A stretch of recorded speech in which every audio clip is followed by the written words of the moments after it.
Bueno, una vez más, saludos a todos y todas. Esperemos que en los próximos minutos se incorporen los demás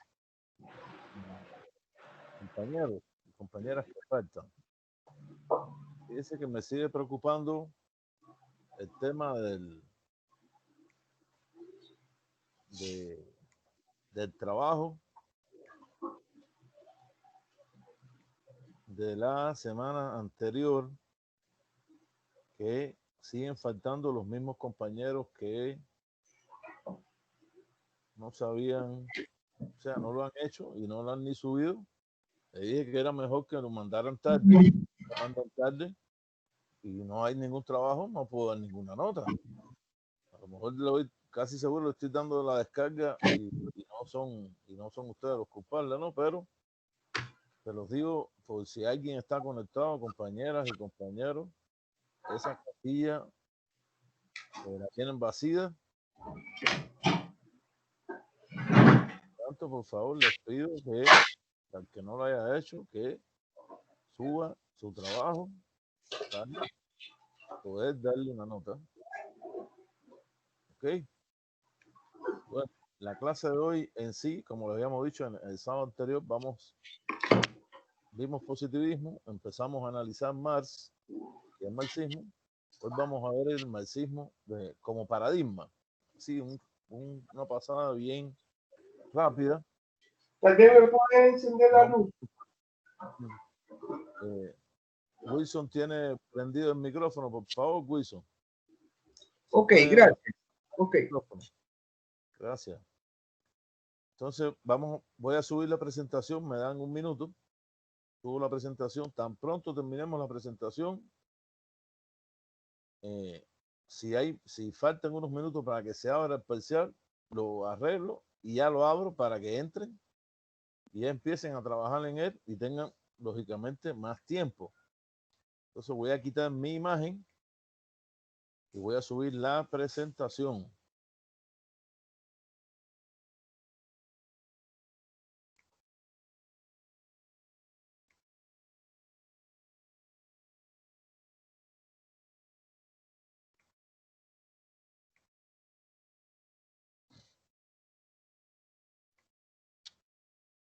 Un minuto en lo que sube.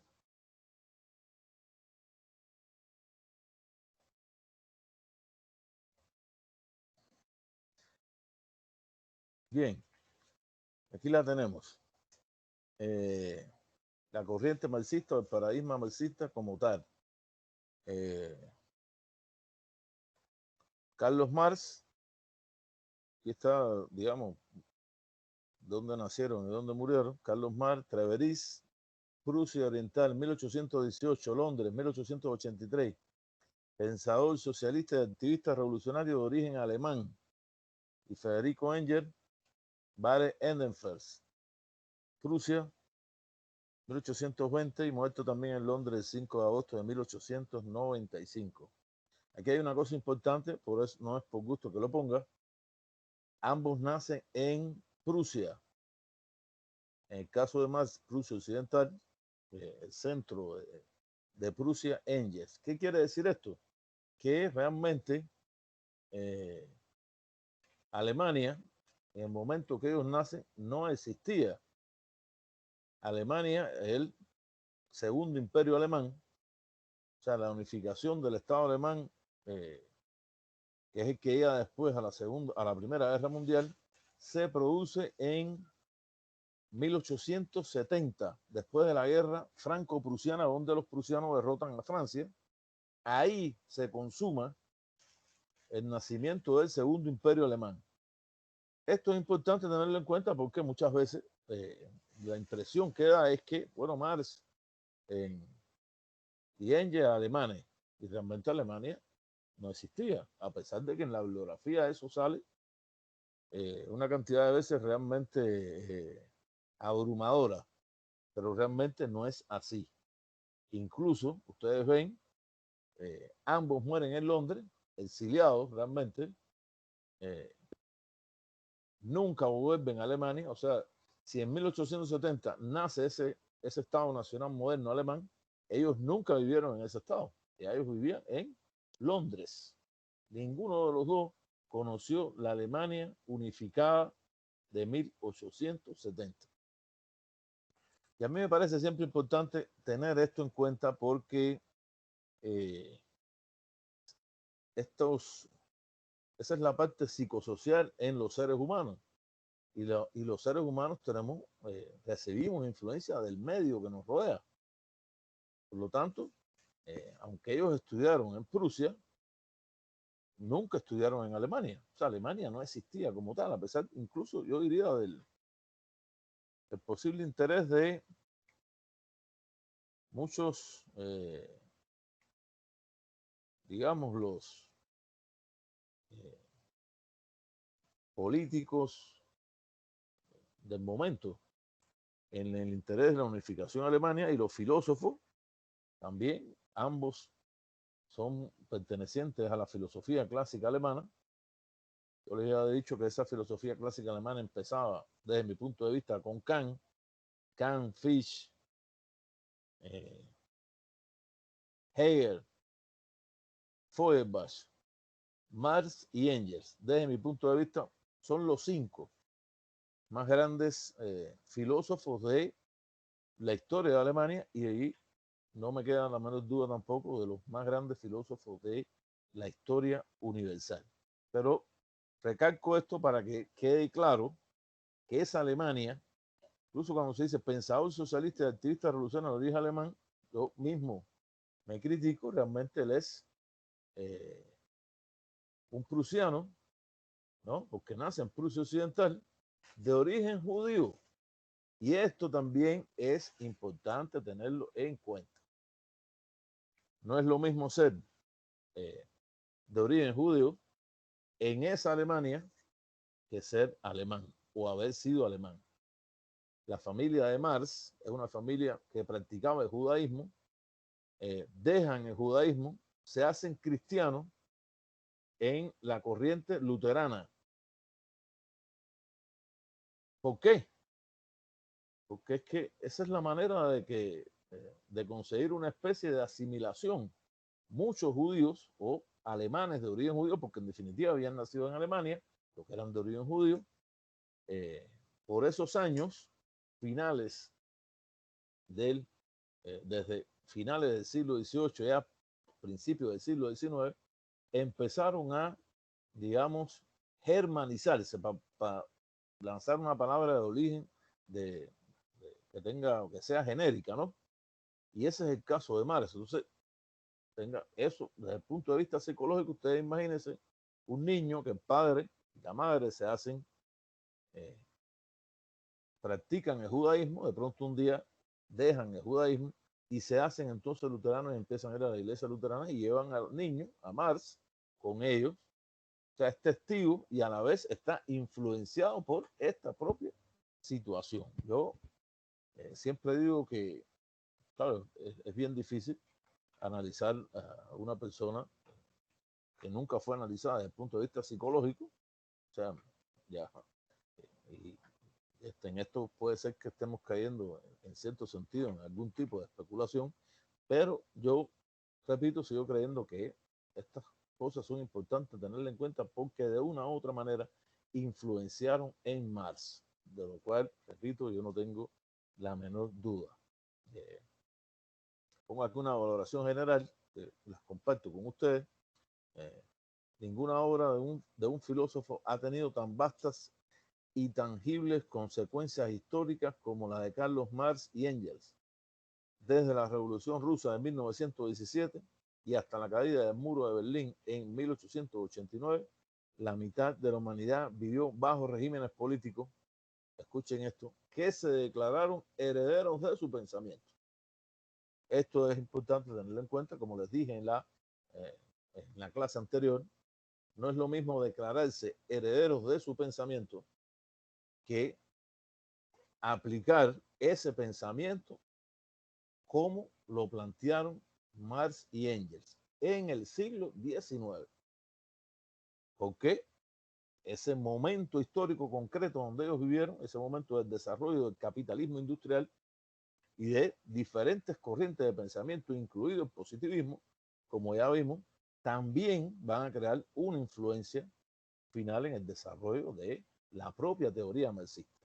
Yo diría, incluso el positivismo desde el punto de vista del desarrollo del conocimiento, pero a la vez desde el punto de vista político, el socialismo francés, desde el punto de vista económico, la economía clásica alemana, Adam Smith y David Ricardo, y ya de manera personal ambos haber sido parte de esa escuela de filosofía alemana, la llamada filosofía clásica alemana, de la cual incluso ambos son graduados, o sea, salen de esas escuelas y salen con, en el caso de Marx, incluso después se incorpora Engels como los que se llamaron los jóvenes hegelianos, o sea, una playa de una intelectualidad alemana o una intelectualidad que sería en el futuro alemana, prusianos en ese momento, o prusianos o bávaros,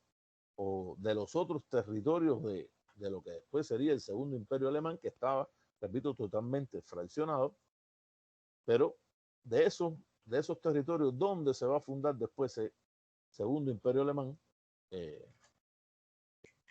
gran grupo de filósofos, de estudiosos, se hacen seguidores del pensamiento hegeliano.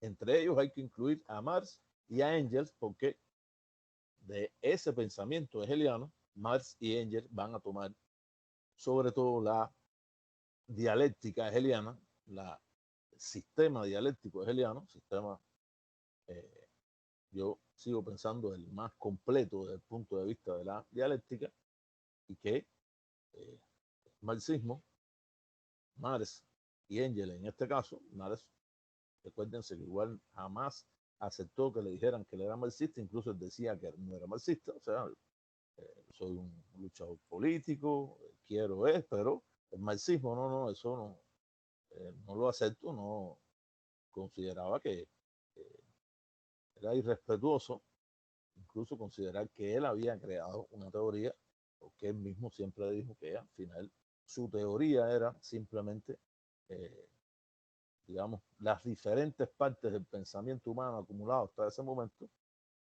partes que él consideró que podrían crear entonces, digamos, un sistema de pensamiento nuevo. Guillermo está levantando la mano. Adelante, Guillermo, por favor, al micrófono. Hola, buenas tardes. Doctor, una pregunta, y en el caso cuando hablamos de Marx y hacen esa combinación de la filosofía marxista-leninista que le llaman, ¿tiene algo que ver con todo esto de la corriente filosófica que está comentando ahorita? Guillermo.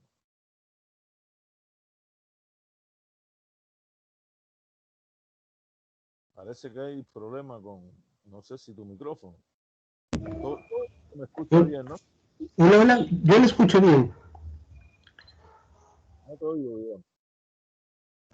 No sé si quieres poner en el chat. Hola, ¿me escuchan?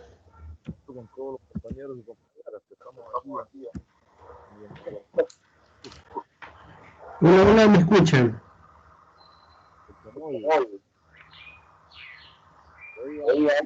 Yo sí escucho. Sí se le escucha.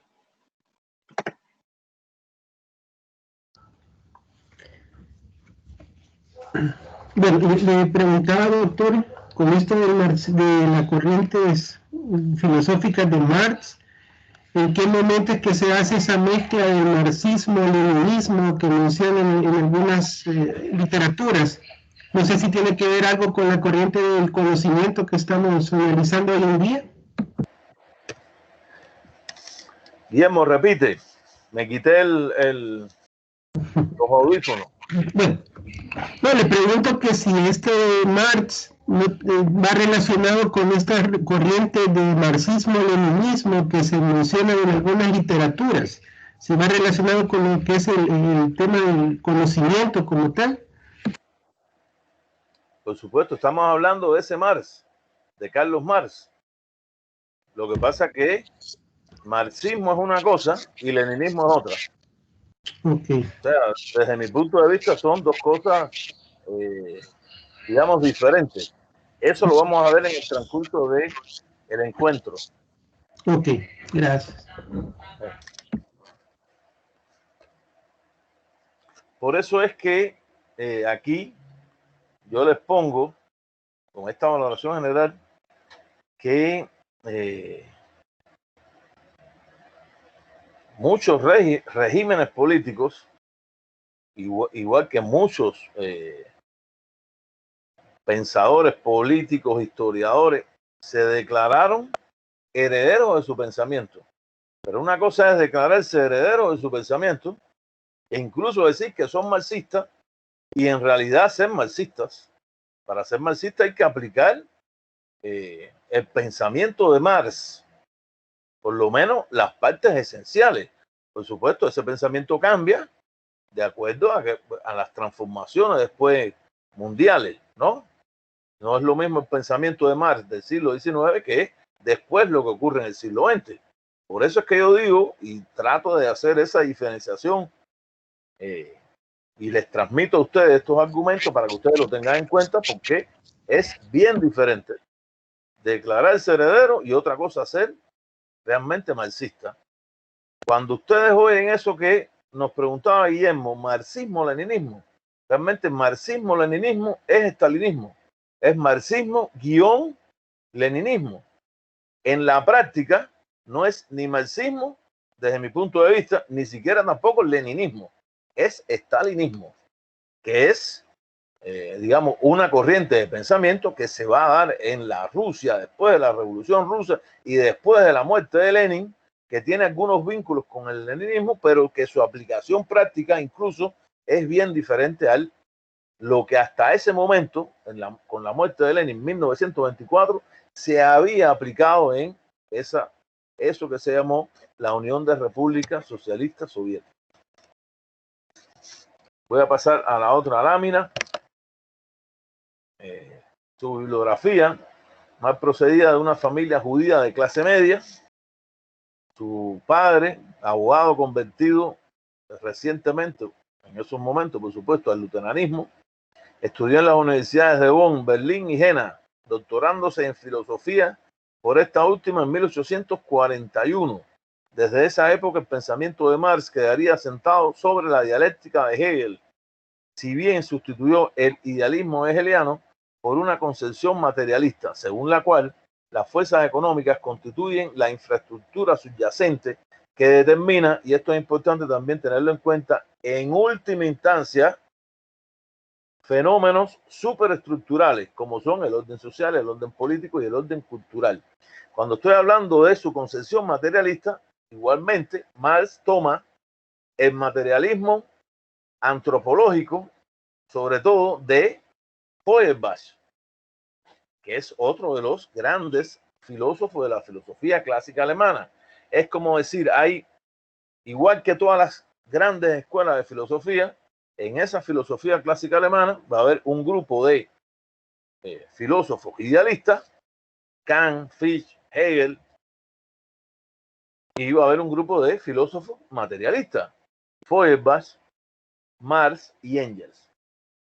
Cosa que no debe sorprendernos porque ya hemos visto que en la historia de la humanidad y en la historia desde el nacimiento de la filosofía como disciplina del conocimiento, esa división ha existido. O sea, lo que simplemente pasa aquí es que vuelve a mantenerse esa división entre idealistas y materialistas. ¿Quiénes son idealistas? Como siempre hemos dicho, los que consideran que lo primario es Dios, un sistema de ideas, una idea absoluta, el alma.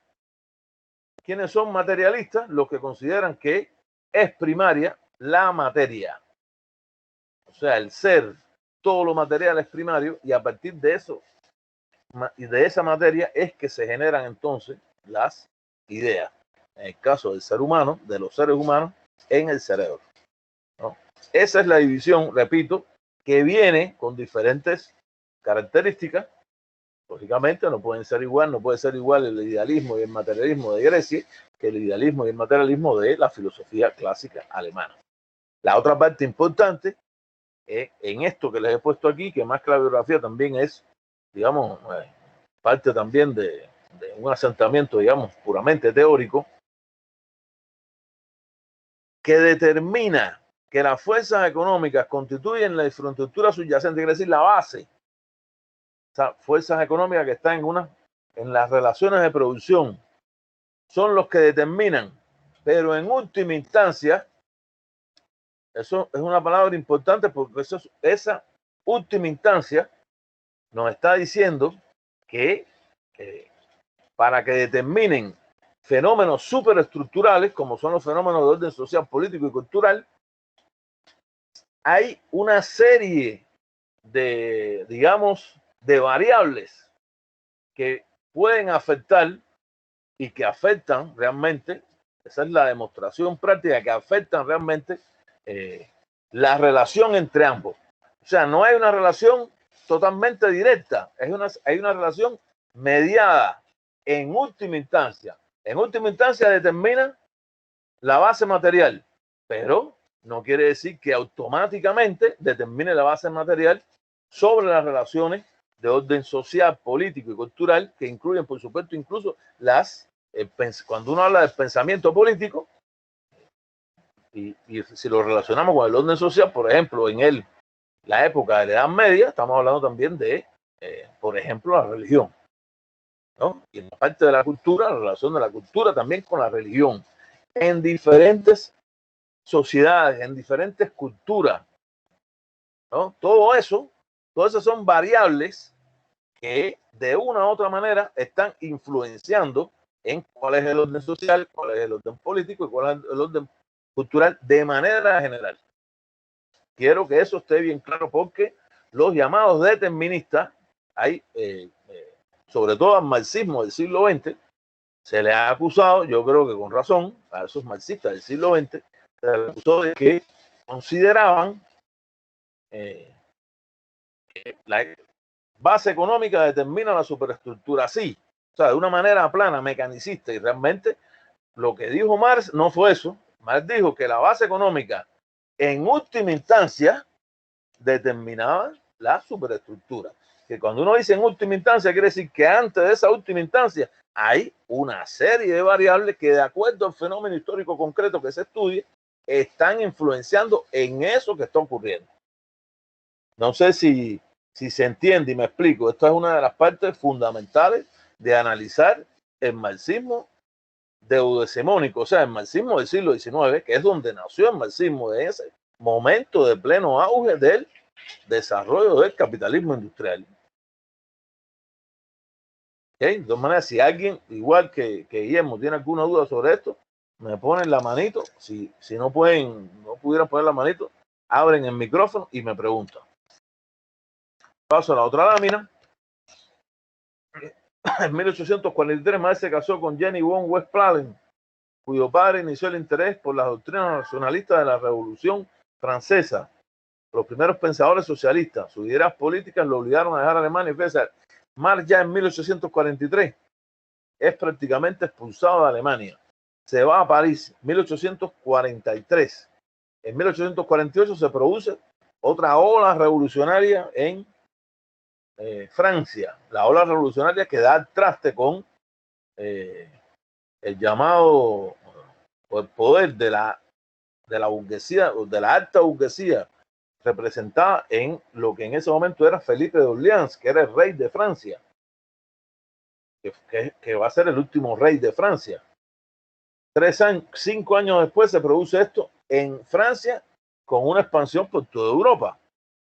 Eso está influenciando directamente en el pensamiento de Marx. Por entonces estableció una duradera amistad con Friedrich o Federico, en castellano, Engels, que se plasmaría en la estrecha colaboración intelectual y política de ambos. Es expulsado también de Francia en 1845 y se refugió en Bruselas, Bélgica, en aquel momento Países Bajos. Por fin, tras una breve estancia en Colonia, o sea que un breve regreso a Alemania,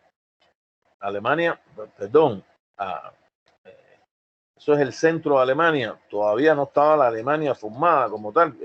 Repito, no es hasta 1870 cuando esto ocurre. Un breve regreso a ese territorio que sería la futura Alemania.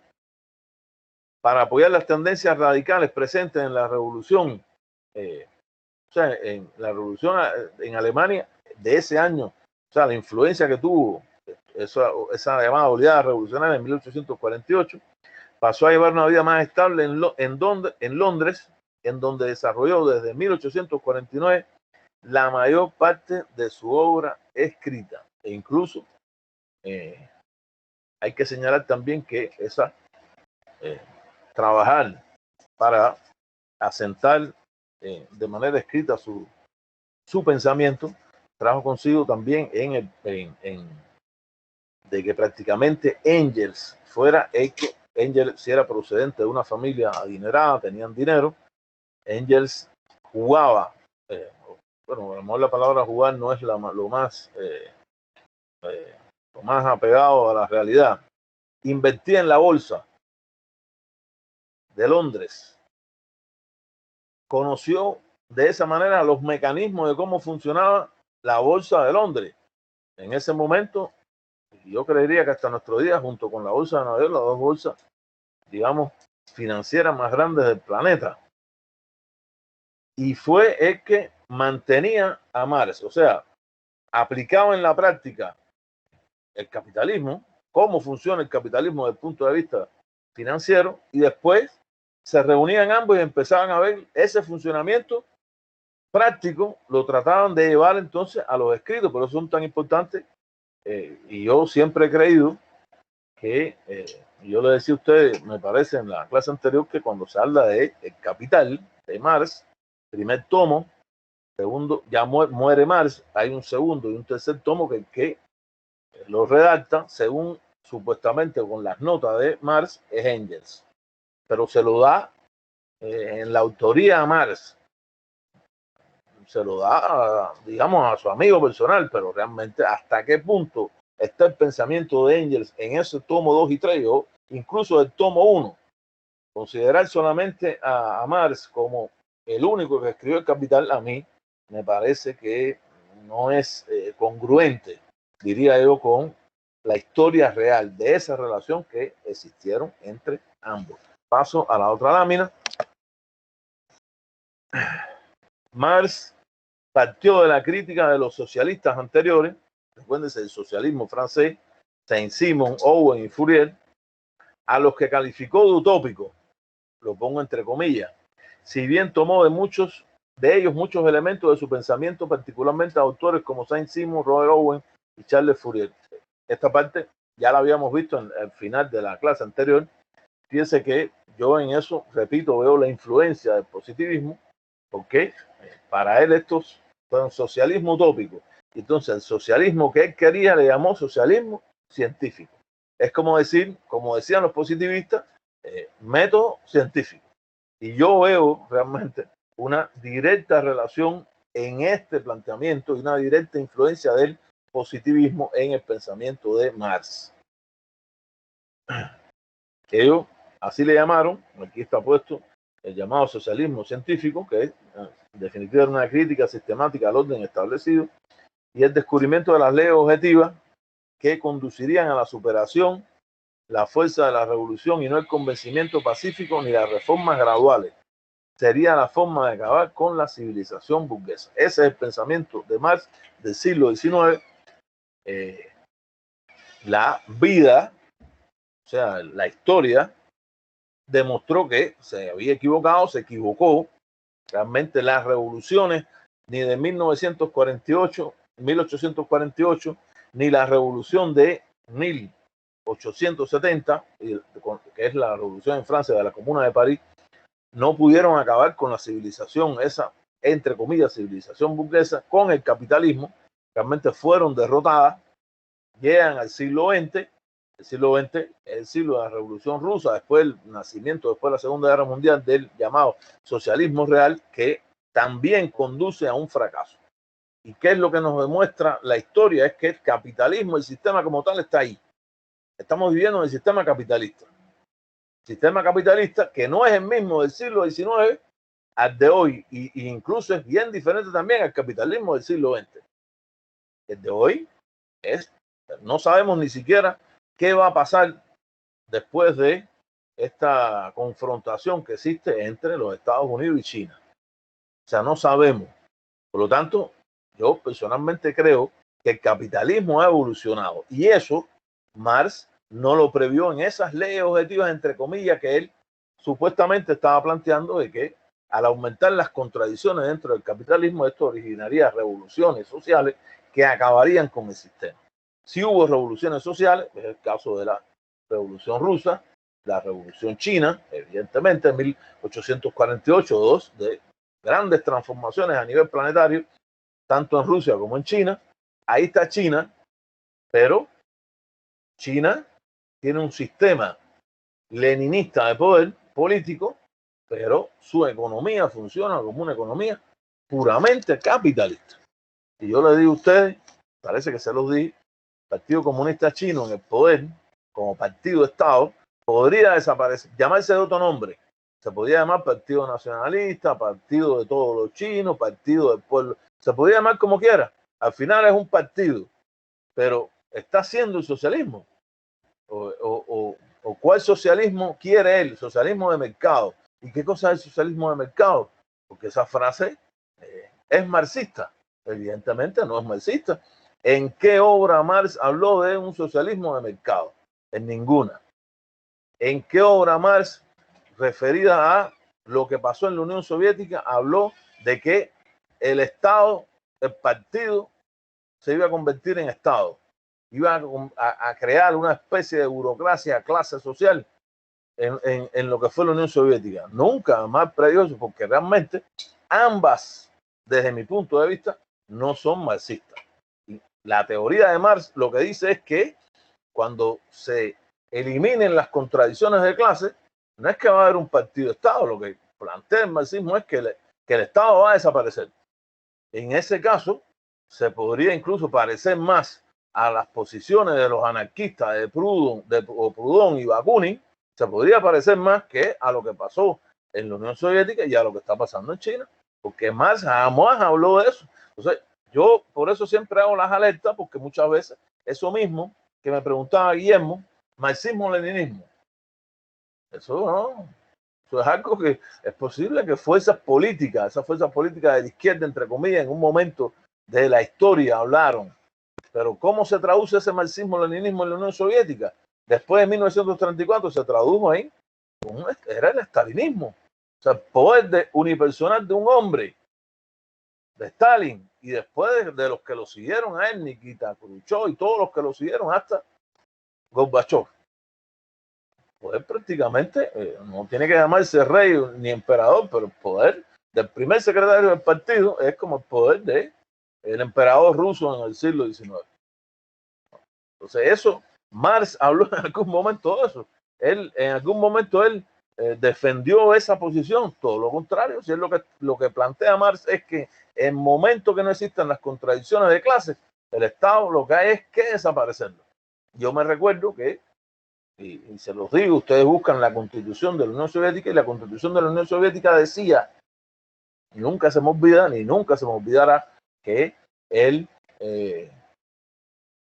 ya no había que desaparecer el Estado, porque el Estado se había convertido en el Estado de los trabajadores.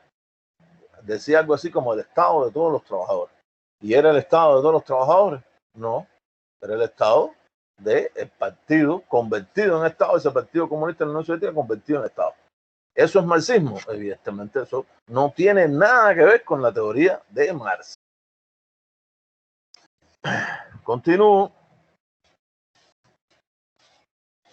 Durante su estancia en Inglaterra, Marx profundizó el estudio de la economía política clásica, la economía política de Adam Smith y David Ricardo, sobre todo el libro de Adam Smith, La riqueza de las naciones, y apoyándose fundamentalmente en el modelo de David Ricardo, también, esto también es, a veces en la historia queda como la duda. Enseguida te doy la palabra, Guillermo, porque siempre cuando se habla de la economía clásica inglesa se habla de Adam Smith. Adam Smith era inglés. Sin embargo, no se habla de David Ricardo. Y uno tiene que decir, ¿y por qué? Es que David Ricardo era de origen judío también. Y en la historia, toda la historia del siglo XIX, del siglo XVIII, siglo XIX, ¿quiénes eran los judíos? Los que eran la minoría y los que eran rechazados, incluso podrían ser grandes intelectuales, grandes políticos, pero siempre tenían ese hándicap de decir, qué inteligente es, pero es judío. O sea, no es inglés como nosotros, aunque se quisiera asimilar, como mismo el padre de Marx se quiso asimilar a la Prusia, esa, desde el principio del siglo XIX, igualmente, David Ricardo, de origen judío, nacido en Escocia, lo mismo, quería asimilarse, pero no se le reconoce el mismo nivel de Adam Smith. Y yo realmente creería que igualmente no se puede hablar de la economía, fíjate, economía clásica, economía liberal, no se puede hablar solo de Adam Smith, que es posiblemente el que más conocemos todos, hay que hablar también de David Ricardo. Guillermo, por favor, adelante. Gracias, doctor. Solo retomando lo que menciono en el párrafo anterior, de que entiendo que la esencia de Marx era que a través de todas sus teorías, pues llegara a acabar, como dice ahí el texto, con la civilización burguesa. En conclusión, eso nunca va a suceder, creería yo, porque se elimina o se quita lo que ahora son burgueses o el término que se le dé y viene una nueva civilización que, como usted bien mencionaba, el partido en China, por ejemplo, o esa constitución rusa, al final quien llega al poder empieza poco a poco a ir generando todo el medio para que lo que combatía o lo que trataba de eliminar o minimizar llega a convertirse en el nuevo burgués, en el nuevo capitalismo, en el nuevo, no sé, entonces siento que eso al final nunca se va a lograr un socialismo como Marx, no sé si me equivoco en ese caso, relacionar un socialismo con lo que es Marx, puro como esperaban, que no existiese esa civilización burguesa, sino que fuera algo de un bien comunitario. Mira, Marx siempre habló que, yo creo que tiene totalmente la razón, hay muchas cosas, hay que volver a leer a Marx. Marx habló, y son cosas que llegan hasta y yo creo que en este momento son incluso está más agudizado. Cada vez la producción es más social y cada vez la apropiación es más individual. ¿Cómo se ve eso hoy? El 1% de la población mundial hoy es dueña del 90% de la producción de las riquezas del planeta. El 1% del 90%, fíjense, del otro 10 que queda, hay eso que se puede llamar las clases medias. No sé hasta qué punto, es evidente eso de clases medias cambia de acuerdo a el país concreto que se vaya a hablar. Esas clases medias pueden tener a lo mejor un 9%. Pero la demás, toda la otra parte de la población no tiene acceso. Entonces, ¿en manos de quién está la propiedad? La propiedad cada vez está más concentrada. Si algo ha hecho el neoliberalismo es que ha concentrado, fíjense, estoy hablando de la propiedad. Cuando uno habla de la propiedad de los medios de producción, de las grandes finanzas, de los que mueven la economía del mundo, no, mi propiedad es un short o un par de tenis y mi televisor. Eso realmente no es producción. Eso es como la propiedad individual de cada uno de nosotros, ¿no? Es una propiedad que es imposible que alguien la pueda tocar. Si incluso en ese socialismo soviético, hasta eso, en algún momento era como, no, es que no se puede tener 3 televisores, pero eso es ¿dónde Marx dijo eso? Jamás él planteó semejante cosa, ¿no? Porque esa es la propiedad individual de cada uno. Nosotros tenemos y vivimos en una casa y tenemos un carro o tenemos una bicicleta o una moto, no sé. Y como propiedad individual nosotros podemos venderla, pero eso no es, cuando se habla de la riqueza, se está hablando de los que producen eso. ¿Quiénes son los dueños de eso? El 1% de la población a nivel mundial. O sea, los grandes capitalistas. ¿Qué dijo Marx? En el momento en que eso empezó, porque eso empezaba, se socializaba la producción, cada vez más gente trabajando, pero la clase capitalista cada vez menos. Hoy son todavía menos. Entonces Marx dijo, cuando eso lo único que hay que hacer es quitar a esa gente. El día que esa gente se quiten, ya ¿El capitalismo va a existir eternamente? Yo estoy convencido que no. Convencido. Pero es que la historia de la humanidad ha demostrado que los regímenes de las formaciones económicas y sociales cambian. Seríamos antihistóricos y antidialécticos si pensamos de que siempre va a ser así, evidentemente, siempre. ¿Qué es lo que viene? Es lo que nosotros no sabemos, ¿no? Eso se especula. Al final siempre es una especulación. Y no se le puede achacar a Marx el socialismo, porque la obra cumbre de Marx, ¿de qué habla? En el Capital, de cómo funciona el capitalismo. ¿Qué habló Marx de cómo sería el socialismo? Nada, una sociedad de productores libres. ¿Y qué cosa es eso? ¿Qué significado puede tener eso? Son dos líneas. Entonces, eso son cosas que yo diría las nuevas generaciones no tiene que ser solamente de esos que hoy se llaman los neomarxistas, de qué es lo que va a pasar en el futuro. Porque está en una sociedad, estamos en la cuarta revolución industrial, pero la cuarta revolución industrial de las comunicaciones tiene una parte también importante de la robótica. ¿A dónde va a llegar la sociedad humana? ¿Van los robots a sustituir el trabajo de los seres humanos? Son preguntas que hoy tenemos que hacer, porque el desarrollo hoy del conocimiento humano es agigantado, pero se da pasos que cada vez son mayores. Entonces, pero el capitalismo es el mismo capitalismo que nació, el capitalismo nació en el norte de Italia como capitalismo usurero, comercial usurero. ¿Y hoy en qué capitalismo estamos? En el capitalismo globalizado neoliberalmente, pero que ha fracasado, que evidentemente ha fracasado. Y la pugna entre China, uno dice China, no es China solo, es China y Rusia. Y alguien puede acusar a Rusia hoy. Rusia es comunista. Por supuesto que no. Rusia es un país capitalista. Podemos decirle incluso un país imperialista. Tiene grandes ansias de ese pasado que están no solo en lo que era la Unión Soviética, sino en la historia de Rusia, del nacimiento del imperio. Esa es la gran alianza, ¿no? Y en esa confrontación, ¿qué va a pasar con el mundo? Ojalá no culmine en una confrontación militar, porque una confrontación militar lo único que va a traer consigo es la desaparición del planeta a golpe de las explosiones termonucleares. Pero ese enfrentamiento económico va a llevar a mínimamente, se crearían dos grandes bloques económicos en el mundo. Europa estaría en el medio, así, para un lado para el otro, como si fuera un sándwich, y todos los países de la llamada periferia del gran poder, donde estamos nosotros, igual estamos así entre un bando y otro. ¿Quién es el que más invierte hoy en América? China. ¿Por qué? Porque es el que más dinero tiene para invertir. Ya la economía china está creciendo otra vez, a pesar de la pandemia, y la economía estadounidense en una caída que está entre el 34 y el 40%. Esos son datos. No, eso no lo digo yo por inventarlo, eso lo dice el Banco Mundial y el Fondo Monetario Internacional, que nadie puede acusar de que sean pro-chinos, nadie puede acusar de eso, absoluto. Es una economía, repito, china, que funciona como una economía capitalista.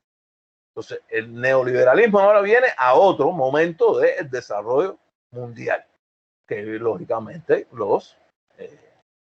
todos los que estudian el tema, o los que estudiamos, yo realmente les digo de verdad, me incluyo porque yo estudio ese tema, estudio Estados Unidos posiblemente desde que empecé en la universidad, y veo realmente que estamos en un proceso de transformación. Si uno lee Engels, al final de su vida, muere Marx, queda Engels. ¿Con quién? A Engels fue acusado incluso de ser un traidor. Traicionó a Marx. ¿Por qué? Porque Engels es uno de los padres de la socialdemocracia. Esa socialdemocracia en Francia y sobre todo en Alemania. La socialdemocracia de Hebel, la socialdemocracia de Kautsky. Son los grandes pensadores, y ahí estaba Engels. Y cuando murió Marx, ¿quiénes fueron al entierro de Marx? Lenin no fue, ni fueron esos que después dijeron que ellos eran comunistas. Los que fueron esos socialdemócratas. Esas son las cosas también que en la historia, por un problema del enfrentamiento ideológico, se obvian. No es que no se haya escrito, sí se ha escrito. Yo les pediría a ustedes, ¿alguien quiere leer eso desde el punto de vista histórico? Hay que leer a Erich Hobsbawm, un historiador, posiblemente el historiador más grande, reconocido, el historiador más grande de la historia de la humanidad, un historiador marxista británico, donde él habla de los diferentes momentos del marxismo. Dice esto, y llegando hasta su muerte, ya murió incluso en este siglo, porque fue un hombre que vivió 98 años escribiendo. Lo que pasa es que igual, estos debates, estos encuentros son para motivarlos a ustedes. Es imposible que en una clase y media, en un encuentro de estos, ustedes, yo los motivo siempre, y ese es mi principal interés, para que ustedes revisen, para que ustedes confronten y vayan buscando, como mismo hice yo, ¿no? Ustedes se pueden imaginar en Cuba en los años 80 qué cosas me dijeron a mí. Barbaridades, totalmente. Que no era ni marxismo ni nada, lo que se estaba a golpe de manuales soviéticos. Se lo digo así. Y fue el interés de buscar, de tener esa duda, de cartesiana. Y a partir de esa duda empezar a buscar los argumentos que cada uno de nosotros debemos tener. Y eso es, en definitiva, lo que yo trato de hacer con ustedes para que ustedes busquen también esa información. Tiene que venir de ustedes estudiarlo realmente. No hay otra, creería yo, otra manera. Paso a la otra lámina. Partiendo de la doctrina clásica, según la cual el trabajo humano produce valor, Marx, de la doctrina clásica de Adam Smith y David Ricardo, Marx señaló la explotación del trabajador patente en la extracción de la plusvalía, es decir, la parte del trabajo que el capitalista que produce el obrero y es apropiada por el capitalista, y donde surge esa, digamos, apropiación del capital, denunciaba con ello la esencia injusta, ilegítima y violenta del sistema económico capitalista, en la que veía la base de la dominación de la clase que decía la burguesía. Burguesía que como nombre hoy es un nombre realmente, este momento del capitalismo es hablar de que hay una clase de capitalistas. Los otros son una clase de obreros. Perdón, la clase de los trabajadores. Clase de trabajadores que está dividida en los trabajadores de la ciudad y el campo. Y evidentemente sigue existiendo la clase de los campesinos. Ese es el capitalismo de hoy. En ese momento se le podía llamar burguesía porque ¿de dónde viene esa palabra? Simplemente burguesía viene de Burgos, Burgos de ciudad, los que vivían en la ciudad. Ese fue el nombre que en el antiguo régimen feudal los señores feudales le dieron a eso, a ese sector social que nacía. O sea, le llamaron burgueses. De ahí viene la palabra. A veces se piensa, no, es que el marxismo le llamó burguesía. No, eso es el marxismo, ni siquiera esa palabra lo inventó. Eso viene del régimen feudal, del antiguo régimen feudal, donde los señores feudales llamaban, ¿quiénes son los burgueses? Ah, la burguesía son los que viven en los burgos. Los burgos son las ciudades, ¿no? Que es lo contrapuesto a los señores feudales. Que para ellos lo importante, ¿qué cosa era? La tierra. Para la burguesía, ¿qué es lo importante? La propiedad. Pero repito, ni siquiera el marxismo inventó eso, que es una palabra que tiene siglos anteriores al marxismo. Ahí yo les pongo la fórmula de la plusvalía: capital, dinero, mercancía. O sea, con el capital, ese dinero se compra, ¿qué? Materias primas y fuerza de trabajo. Eso hace que el dinero se incremente. Tú invertiste un capital y se incrementa en la producción. ¿Y qué es lo que da? Un capital incrementado, ¿no? Por eso realmente es dinero, es DM igual a D incrementado. Esa es la fórmula principal de cómo funciona el capitalismo. Desde Marx hasta hoy. Eso no ha cambiado. Alguien me decía a mí, no, no me acuerdo qué clase, una de tantas clases esas que doy yo, me dice, no, es que ya hoy ya no hay plusvalía. Ah, a ver, explícame, ¿cómo que no hay plusvalía? No, no hay plusvalía. Por ejemplo, mire, los gerentes, esos no, a ellos no se les explota. Y alguien cree que a los gerentes, los capitalistas, le pagan lo que tienen que pagar. Por supuesto que no. Ni a los gerentes le pagan lo que hay que pagarle. Los que ganan son los que son propietarios de los medios de producción, de las compañías, de las empresas. Eso es el que gana. A veces el capitalista también es gerente, es dueño. Eso es según el tamaño que tenga la empresa. Pero normalmente cuando los capitalistas empiezan a crecer, lo que hacen es que se separan de la empresa. Ya ponen gente a trabajar en la empresa y se le paga a ese, mire, ni pagándole. Yo a veces pienso y digo, bueno, ¿cuánto gana Bill Gates? ¿Cuánto gana Bill Gates? Miles de millones anuales. Y Bill Gates a lo mejor a un gerente de la empresa, de una de sus empresas en Estados Unidos, le paga $1 millón anuales. Y uno dice, uy, claro, como a nosotros lo que nos pagan es, bueno, ya todo el mundo lo sabe, ¿no? No vamos aquí a hablar de esas cosas que al final no creo que sea lo más importante, ¿no? Pero nos puede parecer, le están pagando $1 millón. Es que ese hombre debía pagársele más. Si es que está dirigiendo la empresa en ese lugar, ¿a quién es el que gana los miles de millones? ¿El gerente que gana $1 millón o el que gana los miles de millones? No hay plusvalía. Fíjate, en ese caso, ya no vamos a ver a los que están produciendo, por ejemplo, directamente, que están haciendo las computadoras, por ejemplo, en una fábrica. ¿Cuánto les pagan a eso? El formato de cómo produce el capitalismo está ahí. Y en eso Marx no se equivocó. Eso está en el primer tomo del Capital. Y ese detalle es el mismo detalle para hoy. Lo que pasa es que en otras condiciones. Pasa a la otra lámina, son las 51. Tenemos ya que prácticamente ir terminando. En otras obras suyas, Marx completó esta base económica de su razonamiento con otras de carácter histórico y político, como la lucha de clases, que en su opinión subyace en toda la historia de la humanidad y que hace que este avance a saltos dialécticos, o sea, que son sustituidos por un régimen por otro, resultado del choque revolucionario entre explotadores y explotados, como trasunto de la contradicción inevitable entre el desarrollo de las fuerzas productivas y el encorsetamiento que se someten a las relaciones sociales de producción. Esto está igual demostrado en la historia. Por eso en la historia ha habido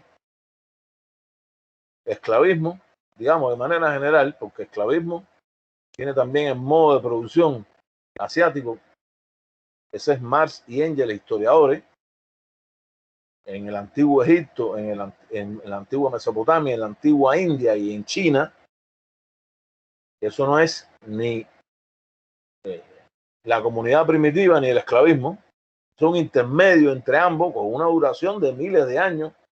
Hay un feudalismo que incluso se puede llamar así de manera general, un sistema feudal predominante, pero era igual el feudalismo de Europa Occidental al feudalismo en los países islámicos, era diferente. Eran igual incluso esos dos al sistema feudal que llegó a imperar en China y en Japón. También tienen características diferentes, ¿no?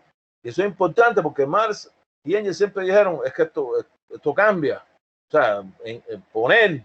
Lo que pasa es que después la Escuela Soviética de Historia tuvo por desgracia, esa forma de darle una especie de desarrollo puramente lineal. Viene esto, después viene el otro, después viene el otro, y lógicamente al final viene el comunismo, que es eterno.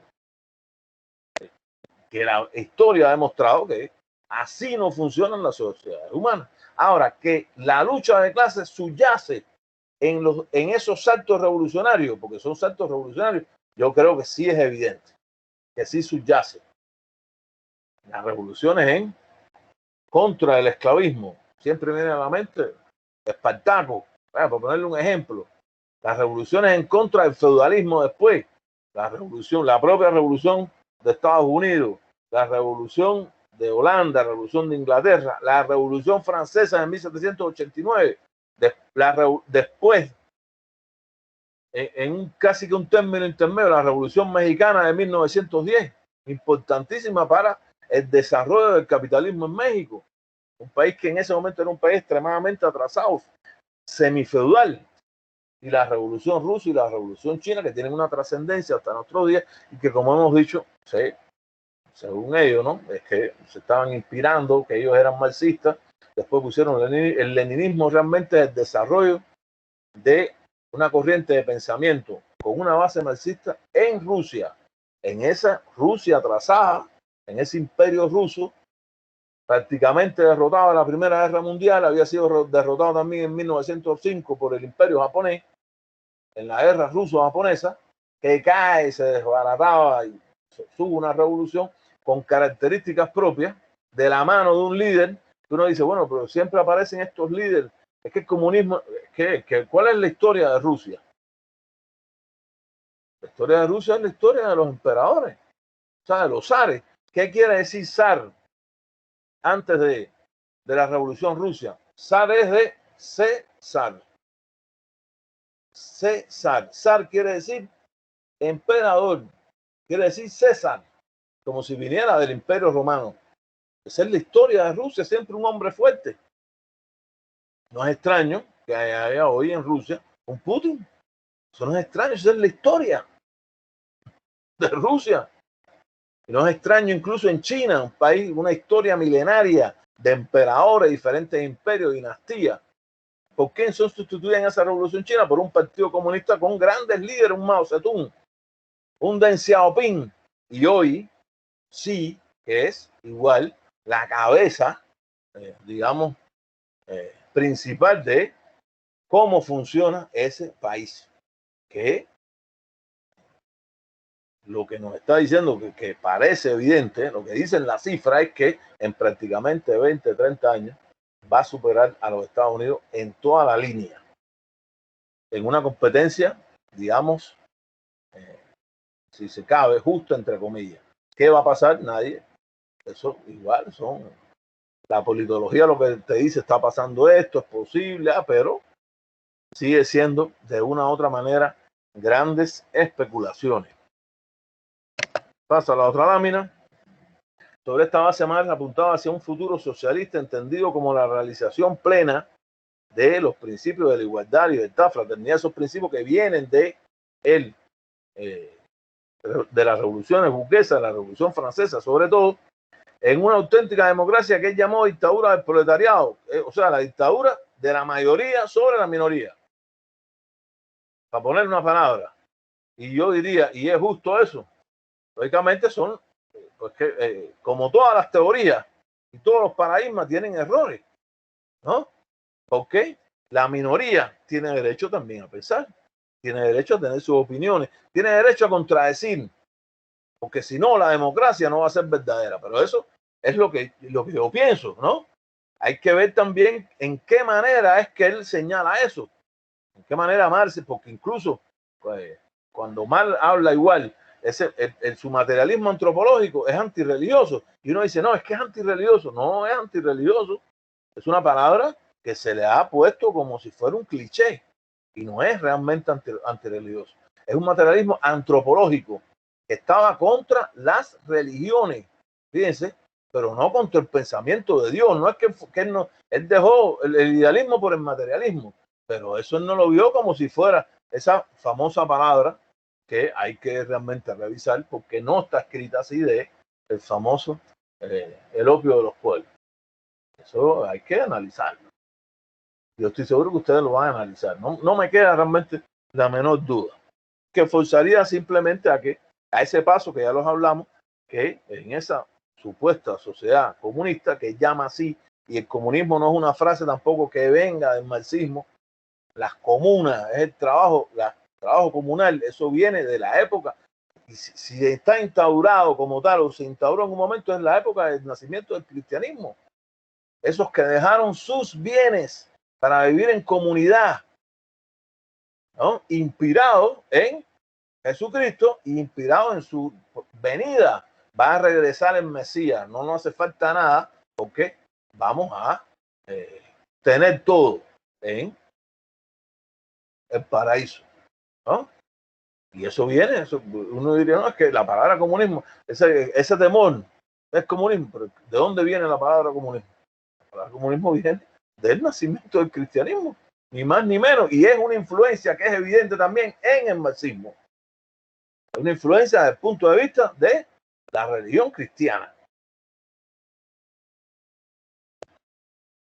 Tenemos que terminar, nos queda un minuto, déjame ver esto, más dijo que apenas, y a ver lo último. están sus obras. Yo después les pediría a ustedes que las vean. Fíjense, Marx no dijo, solamente lo voy a leer rápido, Marx no dijo apenas nada sobre el modo en que debían organizarse el Estado y la economía socialista una vez conquistado el poder, dando lugar a interpretaciones diversas entre sus adeptos.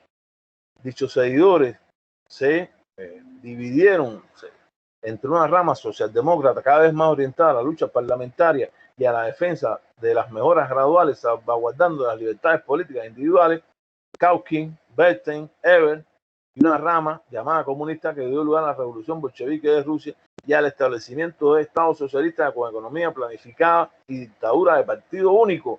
Eso es importante, dictadura del partido único, ni siquiera es dictadura del proletariado. Fíjense, es distinto, porque la dictadura del partido único es la dictadura de una burocracia partidista, no la dictadura de la mayoría. Es una dictadura de una minoría también. Eso también es importante tenerlo en cuenta, que son los casos de Lenin y Stalin en la Unión Soviética y Mao Zedong en China. Solamente de la última obra, de las obras, yo siempre, para que ustedes, la primera obra escrita por Marx, y no puede ser raro, ahí ustedes la ven, sobre la cuestión judía, 1843. Por eso, esa es la parte psicosocial de los seres humanos que a veces es difícil llegar a finalmente saber qué influencia tenían ya de manera individual, porque cada uno de nosotros tenemos nuestro cerebro independiente. Julio está pidiendo la palabra, voy a darle solamente la palabra a Julio un momento para que ya empiecen a hacer el parcial, compañeras y compañeros, por favor. Adelante, Julio. Sí, muy buenas tardes a todos. A mí me parece que estamos viviendo una etapa bastante interesante. Marx hace unas décadas... Julio, ¿se puede hablar alto? No te escucho bien. Marx hace unas décadas era una realidad, ahora lo vemos como historia. Realmente el mundo, ya sea capitalista, socialista, comunista, etcétera, va cambiando.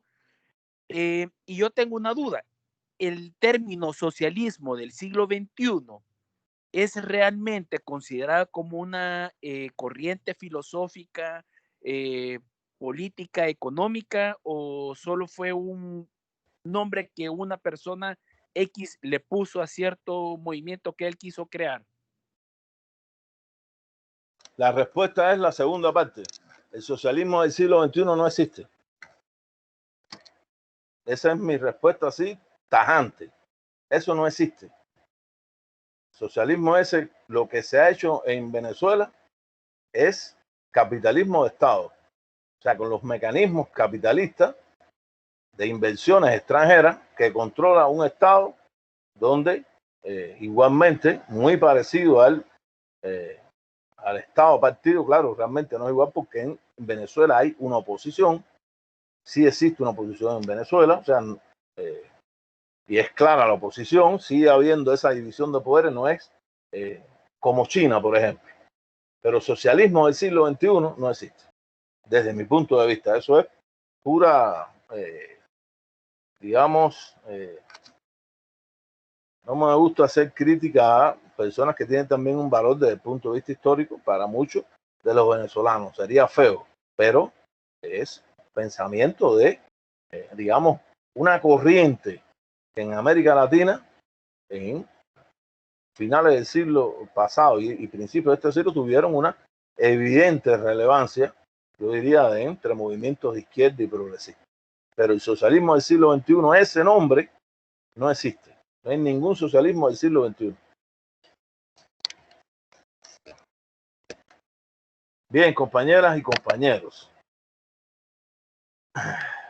Me pone aquí, a ver, Guillermo me puso con estas clases. Está buenísimo. Todas las sociedades siempre buscan tener un líder que le lleve a donde la gente cree que es lo correcto. Es simpático, acuérdense, lo de los líderes no es solo de la izquierda, compañeros. El problema de los líderes es de la sociedad humana. Entonces, la historia de la sociedad humana está. Lo que pasa es que la historia no las hacen esos líderes. Porque un líder solo, si no tiene a las masas, al pueblo, a la mayoría atrás, no puede hacer nada, o por lo menos un grupo importante. Fíjense, aunque no estemos de acuerdo, aunque seamos minoría, aunque sea una mayoría equivocada, ¿sí? Todo eso es posible, pero lo que sí es evidente es que esa es la parte de la personalidad en la historia, de la figura, del análisis de las grandes figuras en la historia, la influencia que tiene. No determinan la historia desde mi punto de vista está determinada en esos enfrentamientos entre los grupos sociales, que pueden llamarse clase, grupo, estrato, como ustedes quieran, pero hay una influencia evidente también de los grandes líderes. Eso a mí no me queda tampoco duda, y muchas veces que un gran líder sustituye como sujeto histórico a un pueblo, y él se convierte en, supuestamente o supuestamente no, en un momento de la historia se convierte él en el objeto de la historia, es ese líder que está representando a ese pueblo. Y no hay ejemplo, yo diría más evidente eso en la historia de América Latina, que es la Revolución Cubana y Fidel Castro, porque no se puede hacer la historia de Cuba, que no está contada todavía, la historia de la revolución, sin analizar la figura de Fidel Castro. Es una verdad que es evidente. Esos son el papel de las personalidades de los grandes líderes en la historia, que pueden ser masculinos, pero también pueden ser femeninos. Fíjense, me viene siempre a la mente también Evita Perón, por ejemplo, en la historia de Argentina, con un papel sumamente trascendental, incluso para el peronismo hoy otra vez en el poder. Vamos a dejarlo hasta aquí, compañeras y compañeros. Después déjenme quitar la presentación. Ustedes saben que la presentación está ahí en está en el aula virtual. Les pido ahora mismito, abran el aula virtual, compañeros y compañeras, y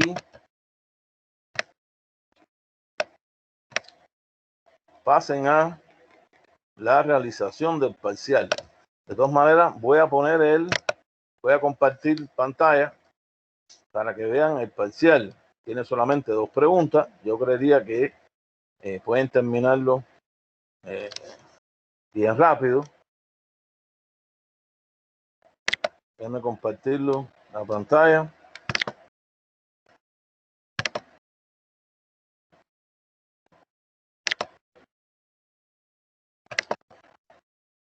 Y aquí está. 2 preguntas. Cada pregunta vale 5 puntos.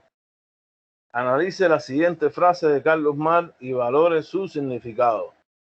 La religión es el suspiro de la criatura oprimida, el corazón de un mundo sin corazón, el espíritu de una situación carente de espíritu, es el opio del pueblo. Y la segunda pregunta, analice el paradigma positivista a partir de su método en el estudio de la sociedad.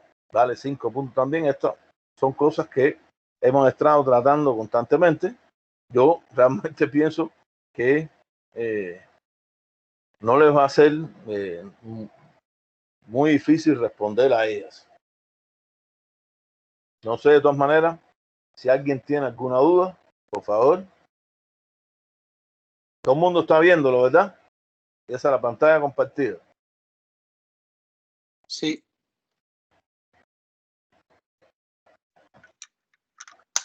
Esa frase de Marx, ¿cómo ustedes la han oído? La religión es el opio del pueblo, ¿no? Fíjense la frase real, ¿cuál es? Cuando se saca de contexto las cosas, ¿no? La religión es el suspiro de la criatura oprimida, el corazón de un mundo sin corazón, el espíritu de una situación carente de espíritu, es el opio del pueblo. Es lo mismo decir eso a decir la religión es el opio del pueblo. Es totalmente diferente. Y esas son las cosas que desgraciadamente por tintes marcadamente ideológicos y para nada académicos se hacen o se han hecho y se siguen repitiendo en la historia de la humanidad.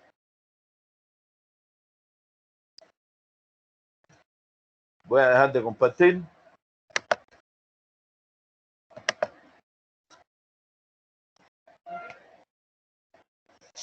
Repito. Todo el mundo bajando el examen y vayan respondiéndolo. Compañeros, eso tiene respuestas que son bien concretas. Le digo de verdad. Cuando ustedes vean la clave de respuesta es algo extremadamente concreto. De las 2 respuestas.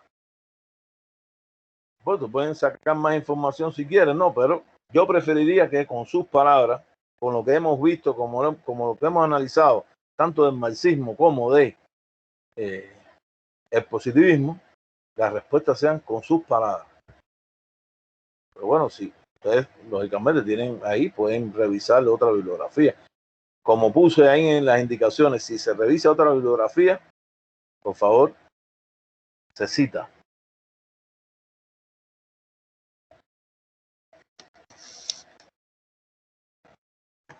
Permiten un momento, voy a quitar la imagen y enseguida regreso.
Si hay alguna duda, por favor, me dicen.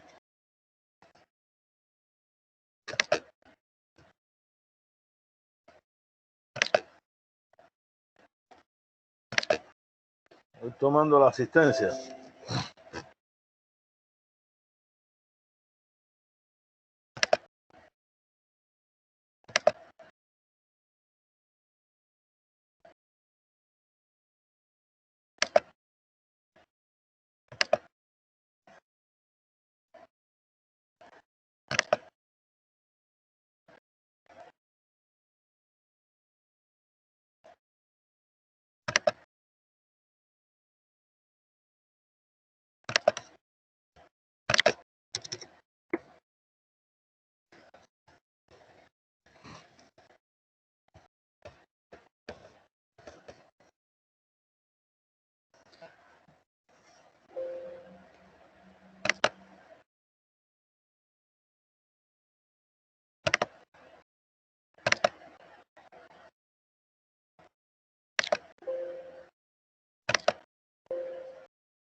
Compañeros y compañeras, si alguien va a entregar el trabajo más tarde porque, no sé, por las condiciones que sean, eso está abierto. La cosa es que se entregue el examen. Ustedes saben que cualquiera que me diga a mí, mira, tengo este problema, yo por lo que estoy viendo aquí en el WhatsApp, ¿no? Que tenemos aquí con todo. No se preocupen. Si alguien incluso falta y no está conectado, lo puede después y me dice, mire, tuve este problema. Yo lo que quiero es que se suba, igual que los compañeros que faltan en el trabajo. Los compañeros que faltan todavía el trabajo de la semana pasada. Eso es lo que yo quiero que suba. Y tener en cuenta que para el martes está la entrega del avance del artículo. Que hasta este momento solamente lo ha entregado un compañero.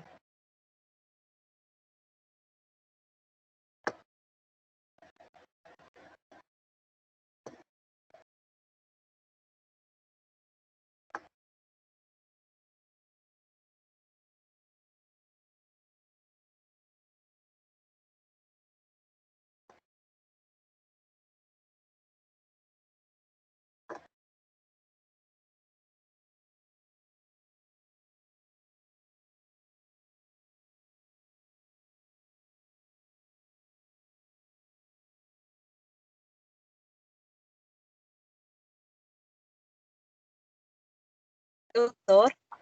Habla Ivette.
Todo.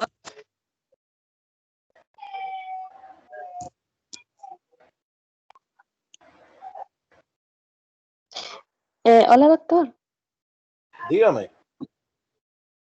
Doctor, creo que hace un momento le estaba hablando a la compañera Ivette, pero no sé si, bueno, yo la escucho, no sé si usted la puede escuchar. Ajá, yo creo que no me escucha. ¿Sí la escucho ahora? Doctor, fíjese que le quería comentar mi caso, que hasta ahorita puedo meterme desde la computadora, entonces quería saber si me da un chancecito en lo que termino de contestar las preguntas del examen. Sí, conteste las preguntas del examen, adelante. Vaya, gracias, doctor. Si se pasa un poco de tiempo, no importa. Vaya, gracias.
Ya Alexis y Farid entregaron. Bien.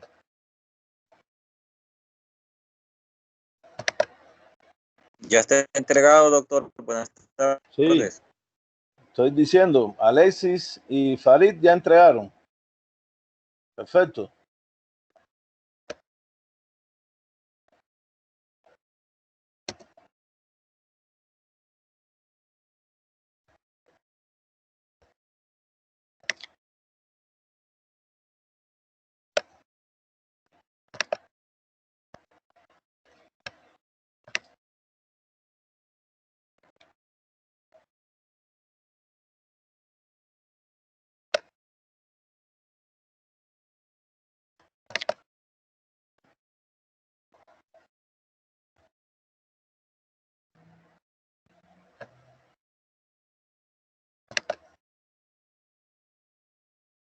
Ya los que vayan entregando, gracias por la asistencia. Ya se pueden ir, ya se pueden retirar y feliz fin de semana, sábado y feliz domingo, feliz fin de semana. Se pueden ir desconectando. Muchas gracias, doctor. Feliz fin de semana. Bueno.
Y vamos a pasar algún súper, ¿no?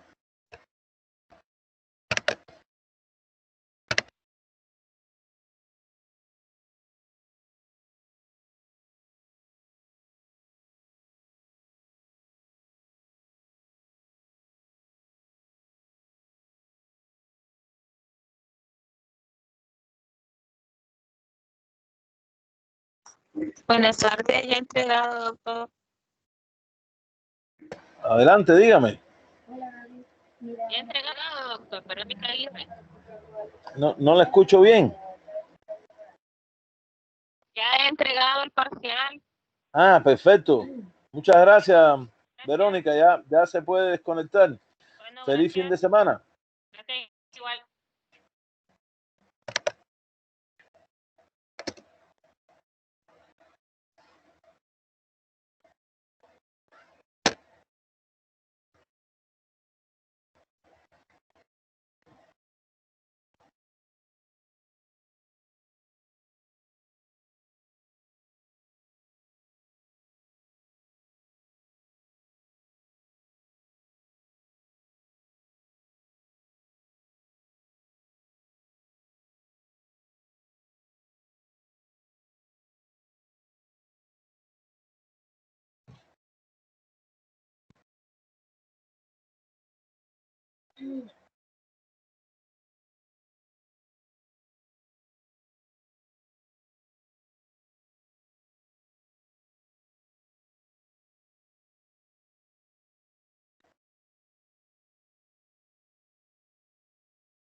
¿Y por qué nunca contestas tu teléfono, Mayabela? Te estaba mandando mensaje. ¿Y en dónde estás?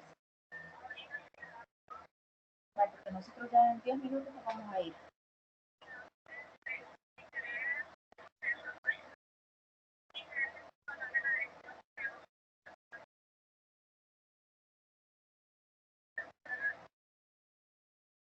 Pues yo la dirección no me la puedo, hija. Tendría que esperar allá al lugar y le digo a la Gaby que la mande. La Gaby ya tiene que estar allá, sí.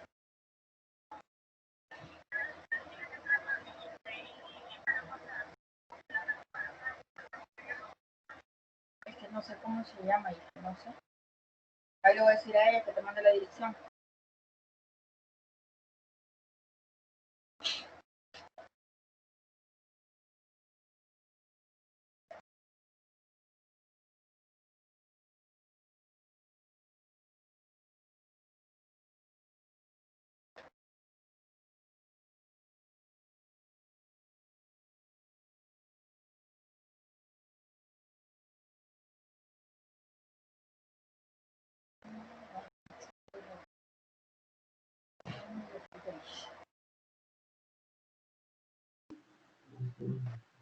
Entregado, doctor. Perfecto, gracias. Feliz fin de semana. Feliz fin de semana, gracias.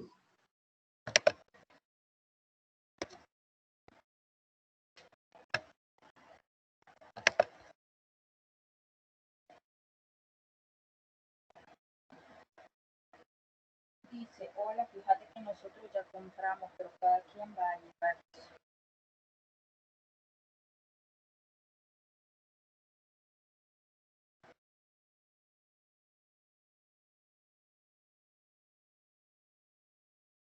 Entonces,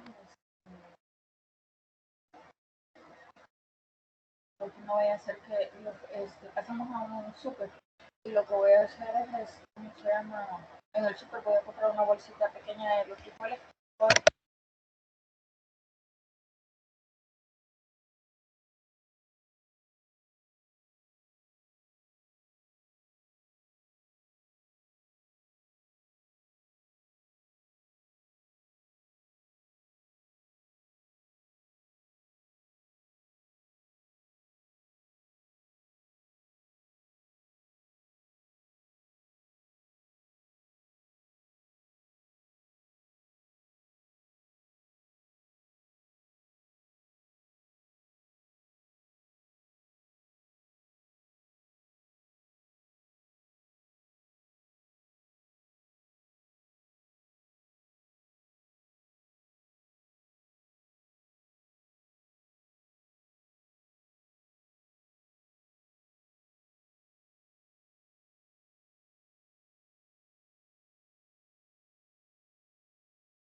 finalizado, doctor. Muchas gracias. Pase feliz tarde.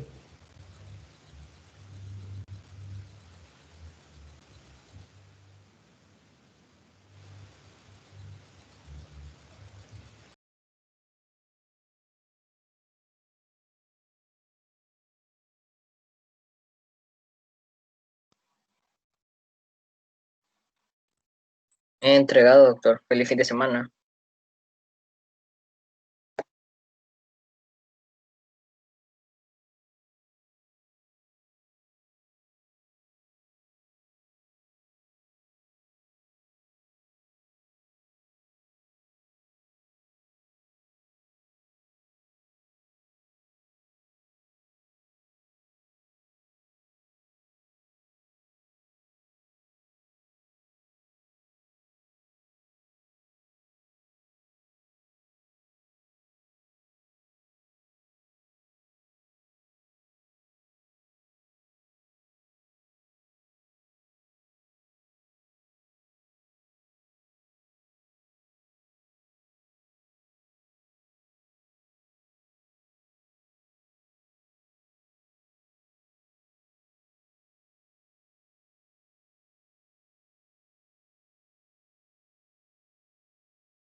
Entregado mi parcial, Sergio Rodríguez. Feliz fin de semana, doctor, compañeros.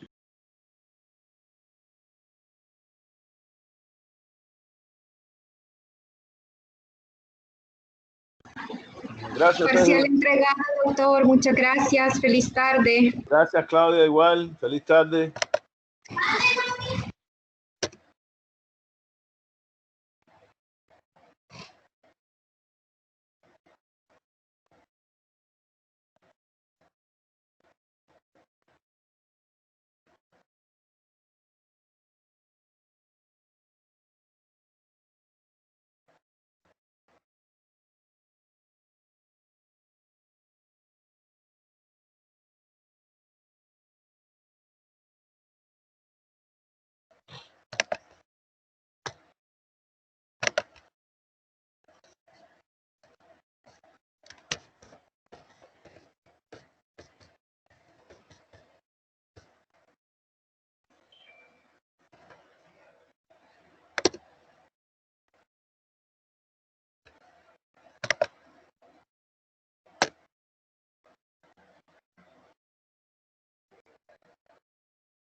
Buenas tardes, entregado, doctor. Gracias, Luis. Feliz tarde.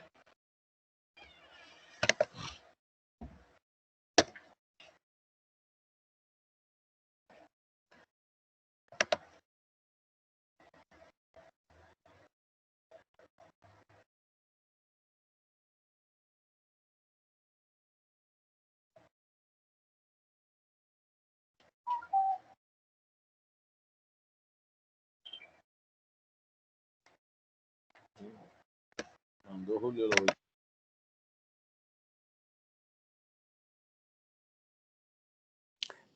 Ya lo tengo listo, doctor. Ahorita subirlo voy, que me está costando cargarlo. Ok, gracias, Julio. Bueno, pero ya lo subo, doctor. Me despido para que pueda hacer sus cosas. No lo oí la última parte. Me despido para que pueda hacer sus cosas. Ahorita lo subo. Gracias, Julio. Feliz tarde. Igual.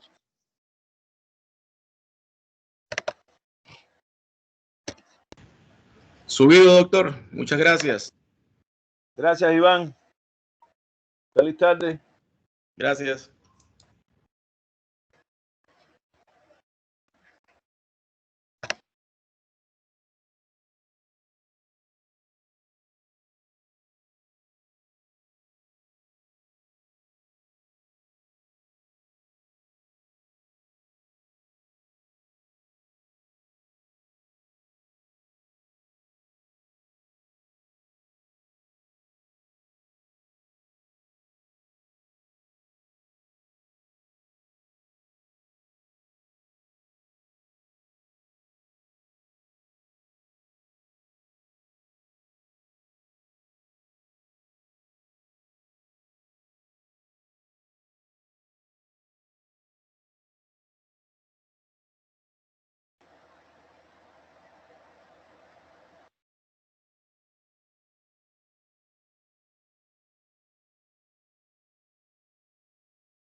Parcial entregado, doctor. Feliz tarde.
Parcial entregado, doctor. Gracias, Argelia. Feliz fin de semana. Gracias.